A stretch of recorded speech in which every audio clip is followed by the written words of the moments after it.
Job 29. Job continued declaiming his parable and said, "If only I could be as in the earlier months, as in the days when God would watch over me, when his lamp would shine over my head and I would walk in darkness by his light, when I was in the days of my prime, when God's mystery was above my tent, when the Almighty was still with me, with my attendants all around me, when my steps were bathed in cream and the rocks would pour out pools of oil for me, when I would go out to the city gate on a platform and set my seat in the town square, youths would see me and conceal themselves. The aged would rise and stand. Ministers would withhold their words and place their hand to their mouth. The voice of leaders would be hidden. Their tongue would cleave to their palate. When an ear would hear me, it would praise me. When an eye would see me, it would vouch for me.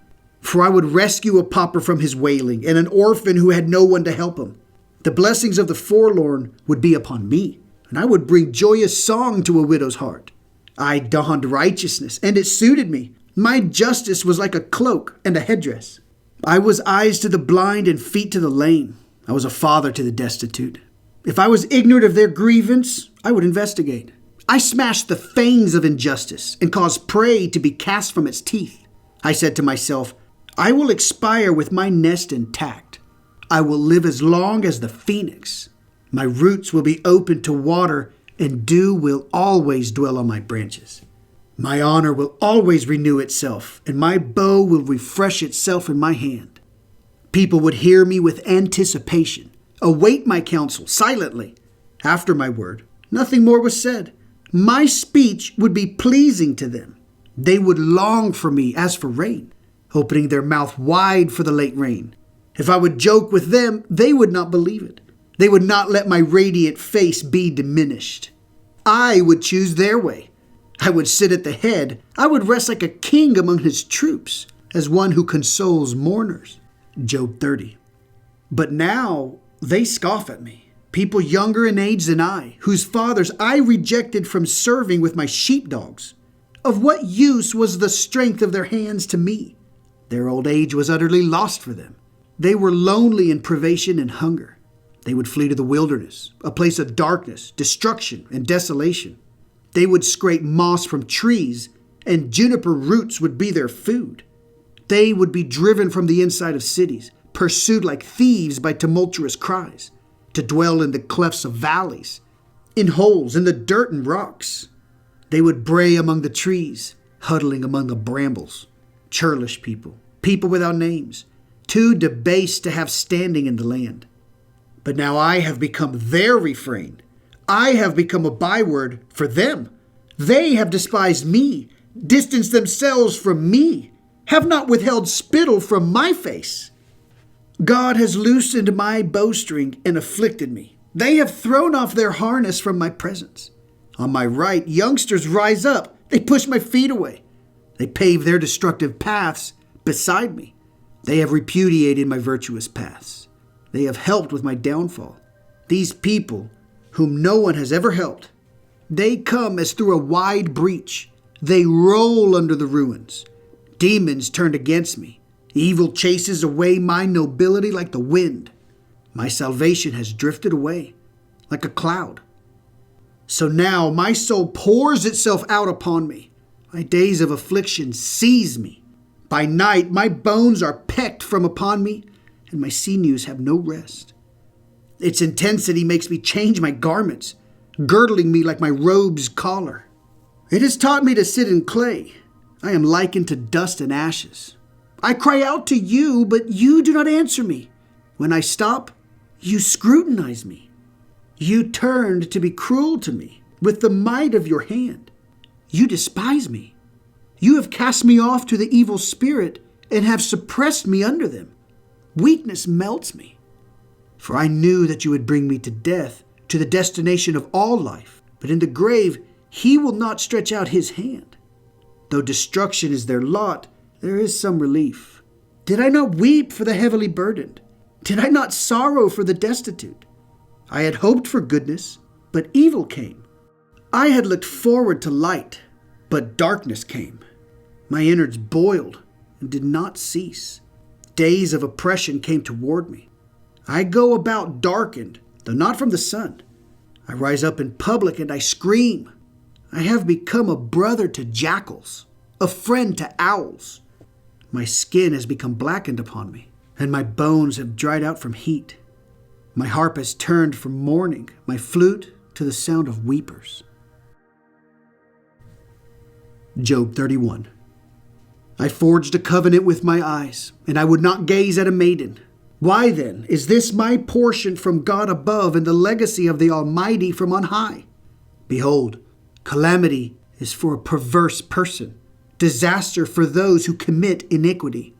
Does he not see my ways and count all my footsteps, whether I went with falsehood or if my feet hurried to deceit? Let him weigh me in the scales of righteousness. Then God would know of my integrity. If my steps ever veered from the proper way, or if my heart ever went after my eyes, or if anything ever clung to my hands, then may I sow and let another eat, and may my produce be uprooted.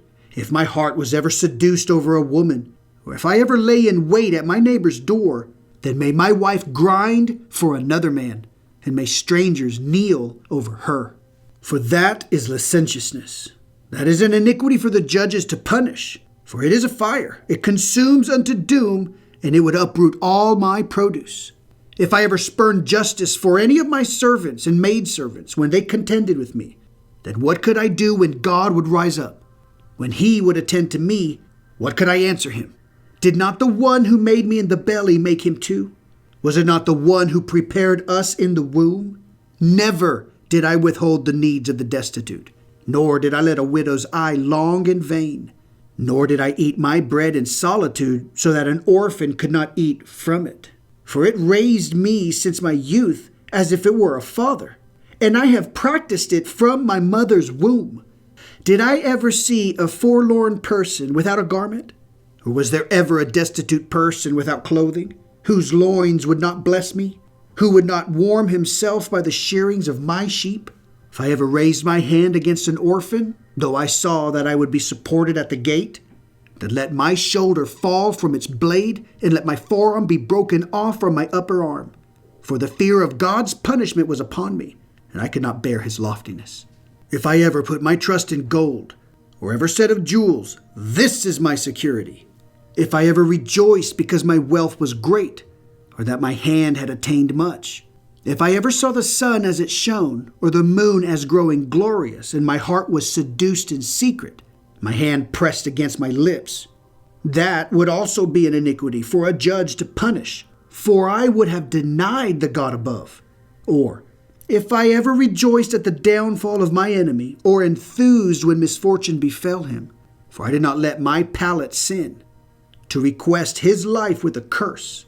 Or, if the people of my household did not say, if only we could get his flesh, we would never be sated. No sojourner ever slept outside. I opened my doors to the street. Or, if I ever covered my sins as man does, hiding my transgression in my heart. For I used to strike a great multitude with awe, but now the basest of families frightens me. I'm silenced, unable to go out the door. Who will grant that someone would hear me? My desire is for the Almighty to answer me. Let whoever contends with me write a book. I would carry it on my shoulder, bind it as crowns upon myself. I would tell him the number of my steps. I would draw him close to me like a prince. If my land would shout out against me, or its furrows would weep in unison, if I have ever eaten its yield without payment, or embittered the soul of its owner, then in place of wheat may thorns emerge, and in place of barley, weeds. Job's words have ended. Job 32. These three men stopped responding to Job, for they saw that he was righteous in his own eyes. The wrath of Elihu, son of Barashel the Buzite, from the family of Ram, flared up. His wrath flared up against Job for judging himself more righteous than God. And his wrath flared up against his three friends because they had not found a proper response and had condemned Job. Elihu waited before addressing Job, for they were older in years than he. But when Elihu saw that there was no response in the mouths of the three men, his wrath flared. Elihu, son of Barashel the Buzite, then spoke up and said, I am young in years, and you are elderly.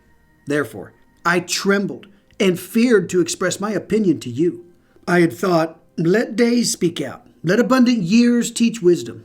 But in truth, it is a spirit in man, and it is the soul from the Almighty that gives them understanding. It is not that great men are always wise, or that elders understand justice. Therefore I say, hear me. I too will express my opinion. Behold, I waited for your words. I gave ear to your wisdom until you had searched for the proper words. I contemplated you, and behold, there is no one to clarify for Job, no one among you to refute his statements. Do not say, we have found wisdom, for God, not man, has smitten him. He did not direct his words to me, but I would not have answered him with your statements. They have become confounded and do not speak up any more. Words have escaped them. So I waited, for they did not speak. They stood still and did not respond any more. I too will speak up my portion. I too will express my opinion. For I am filled with words. The spirit inside my belly oppresses me. Behold, my belly is like unopened wine, like new flagons about to split. Let me speak, and I will be relieved. I shall open my lips and speak up. Let me not show favor to any man, nor dissemble for any person. For I know not how to dissemble, for then my Maker would consume me.